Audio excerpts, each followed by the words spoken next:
Hey guys, welcome back to Magic TV. My name's Craig. It is 9 o'clock on a Monday, which means it's time for a 5x5. Now, this is where I take 5 subjects related to magic. I spend 5 minutes talking about each subject, and I move on to the next subject. It's always quick, it's always snappy. You never know what you're going to get. And today, I have notes. I have become organized because I want to talk about a very important subject on this week's video. I want to talk about 5 things that you can do to make your magic instantly stronger. That's a big, bold claim, isn't it? What 5 things that are going to make your magic instantly stronger?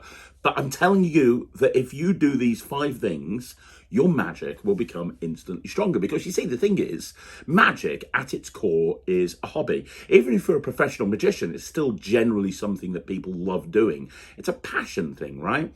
And as magicians, because it's a hobby that we do as well as a profession, you know, when we learn magic, a lot of the time, we're learning a new trick, we're learning a new move, we're learning a new routine, whatever the case may be. And that's what most people spend most of their time practicing. They'll buy a new trick, they'll take the trick, they'll spend some time practicing it and eventually go out and perform it. But there's a lot of stuff that we should be doing. There's a lot of stuff that we should be focusing on trying to make habit in our shows, and we don't really spend the time doing it. And these 5 things that I'm going to point out to you are 5 things that I've done throughout my career. I've been performing professionally for 30 years. Now, am I the greatest performer of all time? No. If I was, I would have won FISM. But I've had a very good career in 31 years in this industry, performing for clients all over the world, and most of those clients repeat book over and over again because they're very happy with my performance.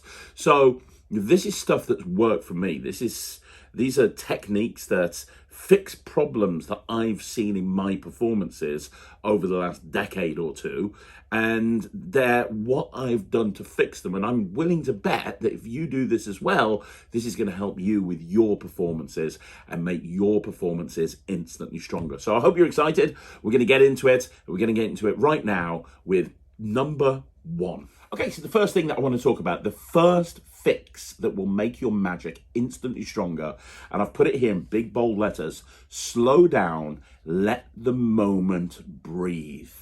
Look, this is really important. It's really important for you guys to understand that a lot of the time as magicians, we will rush our performances. And I mean that in several different ways.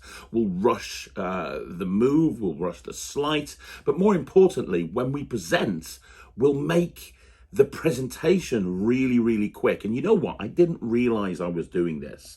When I first started performing, especially on stage, I would film every single performance that I did.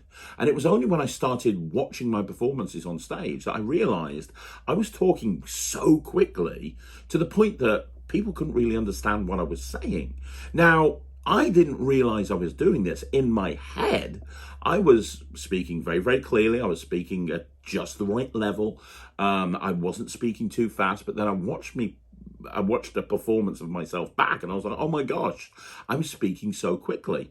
And then I started filming my close-up performances, and I realized I was doing the same in close-up, and I didn't even realize. And I think that there's a few different reasons why magicians do this. The first reason is if you're nervous, maybe you're nervous going on stage, or maybe you're nervous performing close-up, whatever the case may be. If you're nervous, we tend to have a habit of speaking quicker. If you're working in a new routine that you've never done before, that can make you nervous, and that can cause you to speak quicker as well. But there's lots of different reasons why it happens, but I've seen so many magicians speak so quickly. And what you really need to do is you need to kind of constantly check that in your head. I'm constantly saying to myself, slow down, slow down, slow down. I'm constantly saying to myself, right, whatever the speed is, however much you think you need to reduce it a little bit more. You need to let the moment breathe.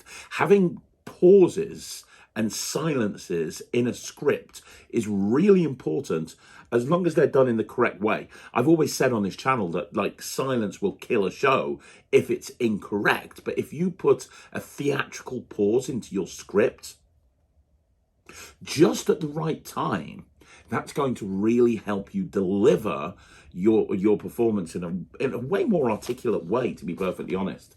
And that's what I've got here. I put down here, when you slow down, you do two things. You give the audience time to process what's happened, and you give the illusion space to feel impossible. So try this. Take one trick that you know really well, perform it at half speed, and see how it feels. And then when another thing that you can do as well, so, try and take a trick that you know inside out, back to front and left way, sideways, and slow it down and film yourself doing it, and you'll see it's more impactful. You will, I guarantee you. And then you can go and do that. But the other thing that that you can do is, when I talk about letting the moment breathe, I'm also talking about when the magical moment happens. Now, this is something that I've been working very, very closely with Thea recently.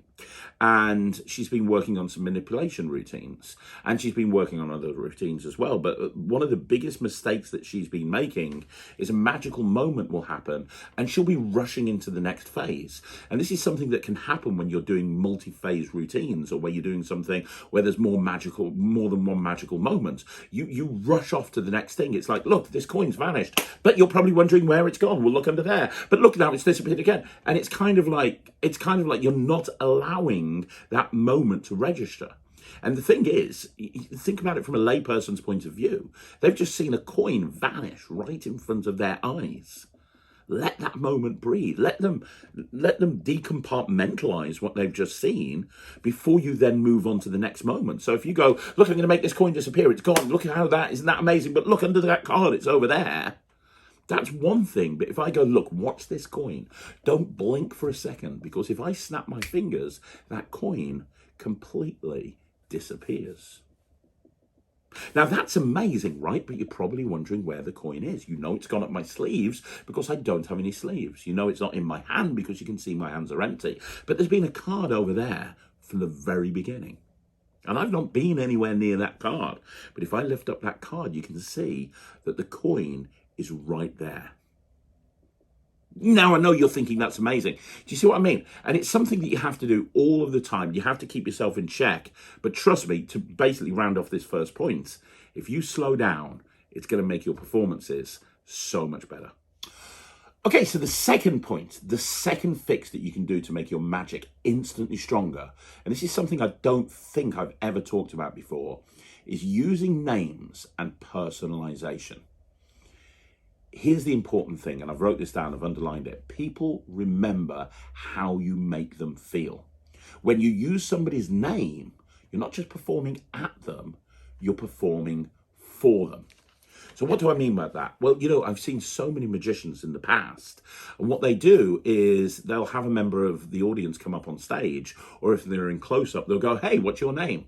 And what will happen is they'll forget their name very early on. And what will happen is they'll do one of several things. They'll go, oh, you, or they'll just not reference the name again, or they'll say, or they'll call them the wrong name, and whatever the case may be.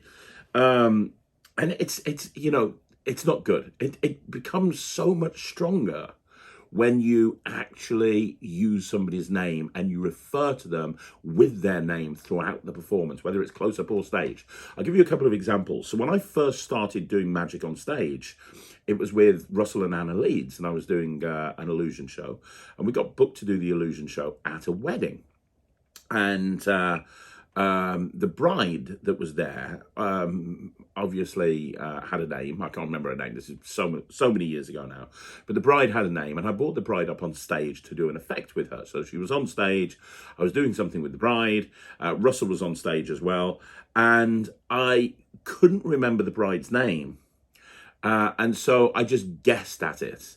I called her the wrong name. And at that point, the audience just completely turned against me. They really did. Now, they still enjoyed the show, but luckily Russell was there and they were able to relate to him.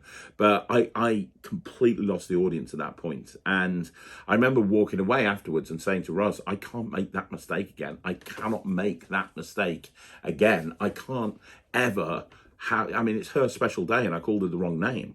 And it would have been, it would have been such a much stronger performance if I'd not made that mistake. And I remember then looking into simple memory techniques. I remember reading into Harry Lorraine and a whole bunch of other people to try and train my brain to not forget simple facts like that. Because the problem is, when you're performing, whether it be on stage or whether it be close up, it's stressful, right? It really is. There's a million things going through a magician's head where they're performing, whether it be close up or stage. You're probably thinking 2 or 3 moves ahead. You're probably keeping an eye on everybody else, trying to make sure that they're all engaged, trying to make sure that everything is happening okay. You're thinking about the next routine that you're going to go into. You're probably keeping an eye on the time for whatever reason as well. And you're performing to this person, and there's so many things that you have to remember. There's a lot of mental juggling when you perform magic, right? And it can be very, very easy to forget small details, and I've seen so many people do it. And it can look very, very rude. So I'm going to give you a perfect example. So after I learned those memory techniques, and if anybody's watching this that's ever seen me gig, you'll know that I do this. I learned how to memorize people's names, like up to 10 people relatively easily by using simple on the spot memory techniques. So I was able to memorize 10 people's names fairly easily. Now, one of the things that I do an awful lot when I'm performing magic is I do a multiple selection routine where I have 10 people pick cards, and I have, I do a revelation of every single person's card. It ends with the vanish of a deck. It's a great routine. So, I do this all the time, but I literally did a gig a couple of days ago, and it's the perfect example. So when I do this, I ask the person's name. So I was like, right, okay, you, first of all, you're going to pick a card. What's your name? John. It's really nice to meet you, John. I'm Craig. John, can you grab a card? And I'll go through all 10 people, and I'll have each person give me their name, every single one of them. And then what I'll do is I'll then find everybody's card. But as I find each card, I'm referring them to their name again. So I'm like, right, okay, Simon, it's time for you. And you can see them looking at each other, and they're impressed with the revelations of the cards, and that I'm finding 10 cards from a shuffled deck. But they're just as impressed that I'm remembering the names of every single person that I've literally just met. And at this gig a couple of days ago, I had someone come up to me and they were like, oh my gosh, that's incredible. I can't believe you were able to remember everybody's name. And it was the thing that really stuck with them with the performance. Look, ultimately, at the end of the day, it's so important. I wrote it down here. Simple. Try it next time you perform. Set yourself a rule. Use the spectator's name 3 times during the set. It could be referring to them, getting them to hold their hand out, whatever the case may be. But when people hear their name, they become more invested. They become more interested, and it allows you to make the magic more about them than it is about you. So that's your second thing. Use names. Use personalization. It will really make your performance stronger. Okay, so point number 3, the third point is, and I've got it right here, tighten your movements. Now, what do I mean by tighten your movements? Well, this is something that I learned in stage magic that I've then since applied to close-up magic. And it's basically the concept of you need to be aware of every single movement that you do. You need to be aware of every single movement. You need to be aware of absolutely everything. I have a friend who has started doing stage magic a couple of years ago and has become a really great stage magician. And I went to watch them perform a couple of weeks ago, and their performance was great. There was so much to really enjoy about their performance. But the one thing they asked for feedback afterwards, and the one piece of feedback I gave them was that they were walking around the stage all over the place. They just didn't stay put. They were walking over here, they were walking over here, they were walking back and forth. And, you probably heard Matt on the Matchumentary talk about this over and over again, which is the importance of planting your feet. It's one of the first things that you learn as an actor when you're taught how to actually act on stage, or you're taught how to walk on stage. The important thing is planting your feet.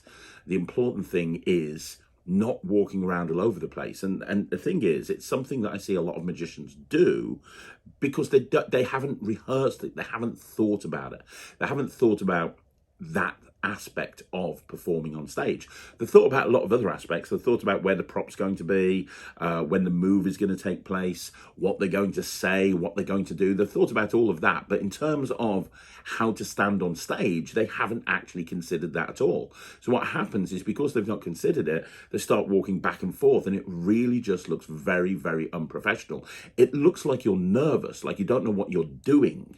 The important thing is to plant your feet and face the audience and perform directly to the audience. And yeah, sometimes you're going to need to move about, but when you do, walk with purpose. That whole aspect of the show should be scripted. So if you need to get a prop and you need to walk somewhere else to get the prop, you need to script that into the show so that you know that you're going to walk there and you walk with purpose. When Ryland did Britain's Got Talent, we must have spent weeks, if not months, just teaching him how to walk from the wings onto the spot before the judges spoke to him. Like how to walk from the wings, stop on the spot, and look at the judges. Because how you walk out on a stage is very important. You only have one chance to make a first impression. The first impression doesn't start when you start speaking at the beginning of your act. The first impression starts from the second that you walk out on stage. And if you walk out slouching, or you walk out, people can go, oh, what's this? I don't know if this is going to be a great show. So you have to think about movement, but it's the same with close-up magic as well. And this is something that I've talked about an awful lot in the projects that I've filmed with Alakazam, specifically, the Nightshade coin set and the Mirage coin set. I talk about justification of moves. And what I mean by that is, if you're going to do a move, the actions that move takes place has to be justified. So, for example, if I'm going to do a Hang Ping Chen and I've got 2 coins over here, and I've got 4, let's say I've got 2 coins here and 2 coins here, and I have to pick these 2 coins up with this hand, and then I have to drop them down and then pick them up and drop them over here. What's my justification for doing all of that? Why am I reaching over here in order to take 2 coins, just to bring them back over here, just to drop them on the table, just to pick them up and drop these 2, right? It's weird.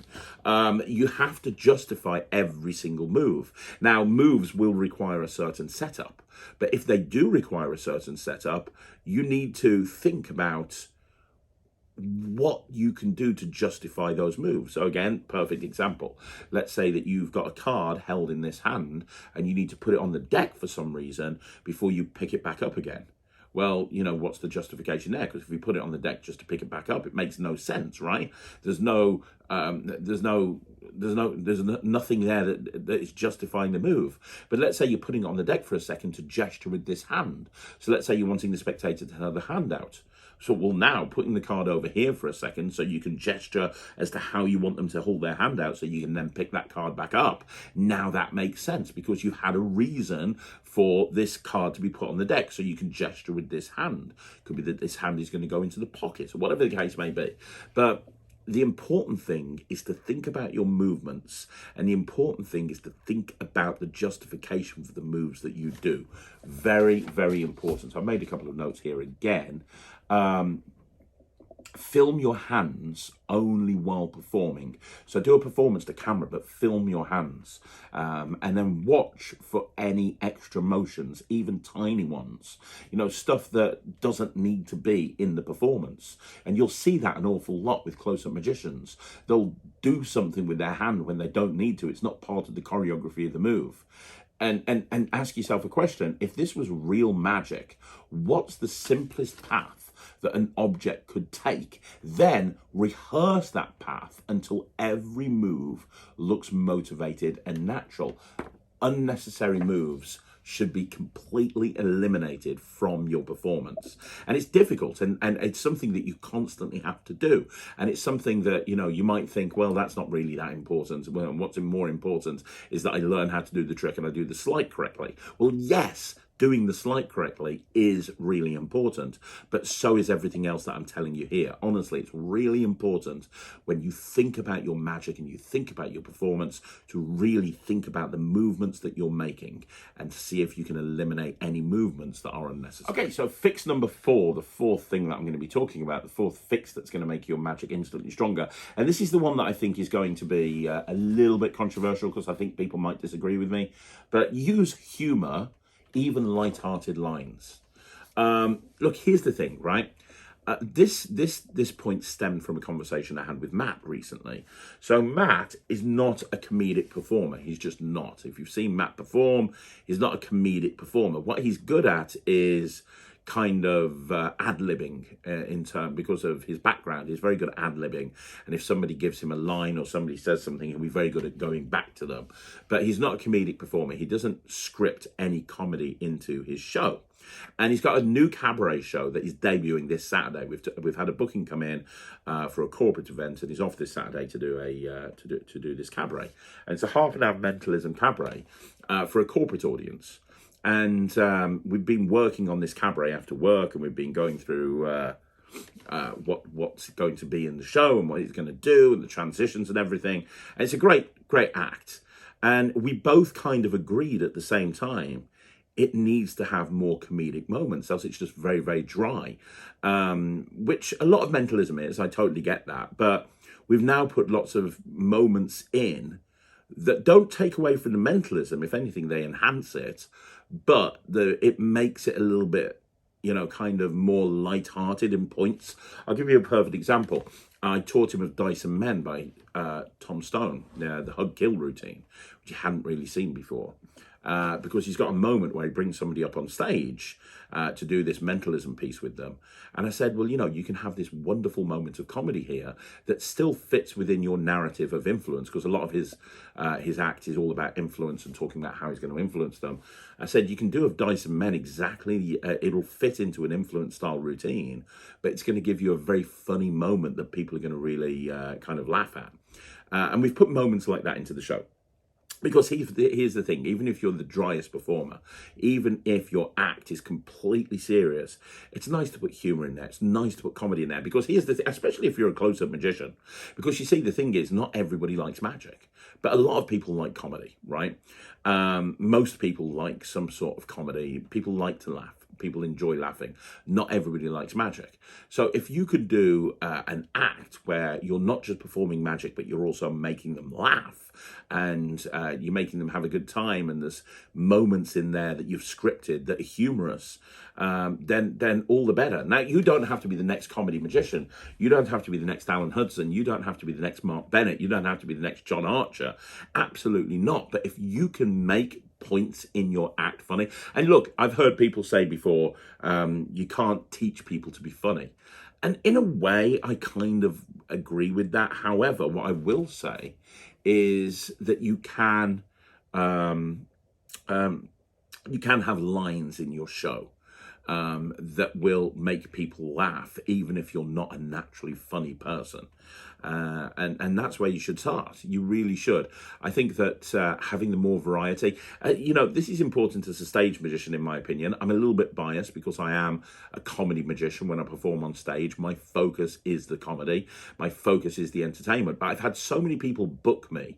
And the reason they've booked me is because they've said, I've seen one of your shows, or I've seen a video of you performing, and I really like your sense of humor. I think my guests would get you. And I think if you can showcase that side of you, if you can have moments in your show or in your performance where they're funny, I think it's going to open up more doors to being booked. I really do. Like I said before, I'm not the greatest, strongest performer in the world. I'm pretty good, but I am very good at ad-libbing. I am very good at making people laugh in the context of my performance, and I think that's opened up a lot of doors for me. So yeah, I mean, I've made a couple of notes here, which is a well-timed comedic line does three things. It relaxes the audience, it creates natural misdirection, it makes you more likable. So try this, pick one routine and write one light, cheeky line to drop before or after the magical moments. Something that you would actually say, something that makes sense, and then rehearse it until it feels natural. People have said to me in the past that, Craig uses stock lines. And I do, but the reason I do is because those lines work, and they work, and that's the thing. And it's I've never had anyone, if I turn around and say, have you ever helped a magician before? You're not helping one right now. All that's going to happen is that people are going to laugh. It's going to create a moment of a comedy. It's going to break the magical moments up. No one says, well, I saw a magician say that 15 years ago. So I don't see an issue with it. Humor creates rhythm. It turns tension into entertainment. And it's one of the easiest ways to make your magic instantly stronger. Okay, so the final point that I want to make, the fifth fix that can instantly make your magic stronger, and I mentioned this before briefly, but we're going to expand on it now. The fifth point is record yourself and then watch those performances back. The fastest way to improve your magic isn't a new trick, it's seeing the way you perform in the eyes of the audience. You know, I'm gonna tell you something now. When I first started performing on stage, it was with an illusion act. It was with Russell Leeds and Anna Leeds, and we hired this golf club because we had nowhere to go and rehearse. So we hired this golf club for a few months and had this function room that they never used. And so we had all of the illusions stored in this function room. And we would go there every single day. We would go there, we'd get there for 9 o'clock in the morning, and we would stay there until about 4 or 5 o'clock in the afternoon. We treated it like a full-time job. And we would just not mess around, and we would just spend the entire time rehearsing over and over and over again. We were rehearsing every single aspect, and we recorded everything, and then we would watch it back immediately.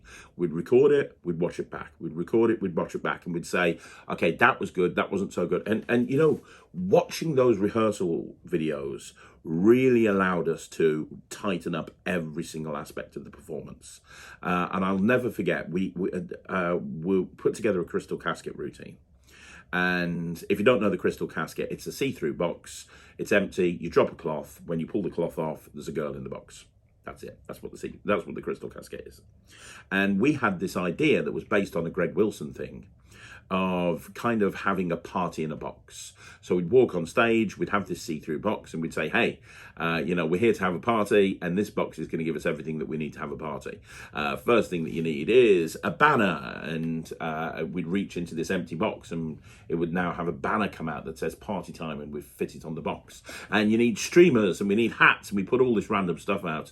And then the finale is you need beer, and we both reach in at the same time and pull out 2 full pints of beer, and you say there's one other thing you need, and that's girls, and then we pull the cloth off, and Anna would be there in the box. Now, we thought this was absolutely amazing. We thought this was going to be the best thing ever, and why had no illusion act ever tried this before?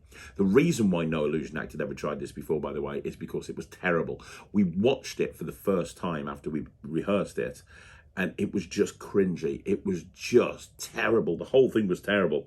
And we stopped doing it immediately. We didn't even try to refine it. We just immediately dumped that and filed it as, that was a bad idea. And that's the thing, right? We wouldn't have known that until we thought it was a good idea until we'd seen it. Filming your performances is going to make you a better magician. If you're a close-up magician and you're practicing a particular move or a particular sleight or whatever the case may be, then set up a video camera and do it and watch it back. You'll instantly see where you flash and where you don't flash. You'll instantly see where the performance drops and the performance increases. But then you want to film live performances as well. Now on stage, that's fairly simple. You just set up a camera. You just literally set up a camera and boom, I'm going to set up that camera right there and you can film the whole show. And that's what we do an awful lot. And I film every single show that Ryland and Thea does, and we watch it back together. But as a close-up magician, you can very easily film your performances as well. Even if you're a walk-around magician, you can get like a camera. You can get these new meta glasses now, but you can easily have like a camera that's like just a hidden camera, or a camera in a pen, or there's a million different things that you can use now to film your performances and watch them back. And more importantly, when you're a close-up magician, one thing that I noticed when I first started doing close-up, or not when I started doing close-up, when I started filming my close-up, is I started noticing when audiences were dropping off and becoming less interested in what I was doing. Now, I didn't notice that when I was performing because I was in the heat of performing. I was doing a million things at the same time. But watching the video back, I could see when people were kind of starting to lose a little bit of interest. And it allows you to take those points and go, okay, that's not working there. What can I do? Can I refine the routine? Do I need to strip it down? Do I need to cut it down? Or do I need to say something else? What can I do to make sure that their interest level doesn't drop at that point? You know, there's a million different things like this that filming your performances will do. Now, most people will not film their performances or film their rehearsal sessions, but it's something that you should do. It's easy to not do it. It's easy to go, well, I don't need to do that. But if you do it, I guarantee it will make your magic stronger. So here's what you do. Record yourself performing one trick. Watch it twice, once as a magician, once as a layperson. Write down 3 things that you can improve, fix them, and then record it again, and keep going and keep refining it. And it's going to be very interesting when you do this. You'll see how your performance quality just skyrockets through the roof. I wrote down here, the best feedback doesn't come from other magicians, it comes from yourself watching through your audience's eyes. So there you go. 5 fixes, 5 things that you can do immediately that is going to make your magic stronger.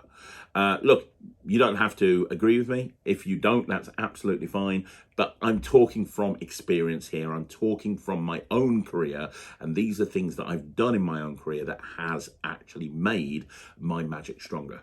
So it's over to you now. Are there any extra fixes that I missed that you think you should include or I should include? Let me know in the comments down below. If you are going to try any of these, let me know in the comments down below. And let me know what you thought of the video. If you want to see more videos like this, like the video, subscribe to the channel, leave a comment down below. Now, I'm going to be back again soon with another video, so make sure you look out for that. And if you haven't already done so, please join the Netrix, which is my online streaming platform for magicians. It's www.thenetrix.com. You can go and get access and see what all the fuss is about. But I'll see you again soon. My name's Craig, and this is Magic TV.